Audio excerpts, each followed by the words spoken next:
Dobrý den, zvu vás do naší obce, která se nazývá Horní Budovice. První písemná zmínka o naší obci je z roku 1335, kdy obec založil šlechtic Blud z Jičína. Máme zde opravenou kapli svatého Jana Nepomuckého, která letos oslavovala 90 let od svého vysvěcení. Kousek od kaple je studanka s léčivou vodou. Jmenuje se Mrtvá voda.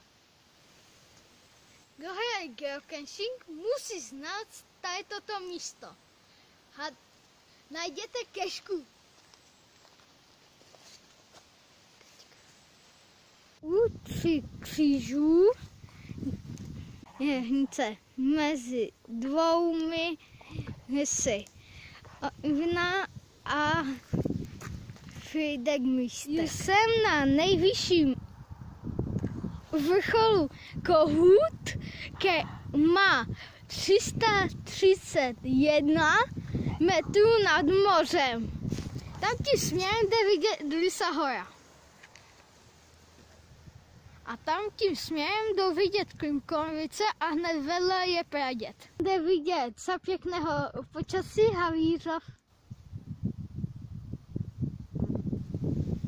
Tímto ukončuji pozvánku do naší obce.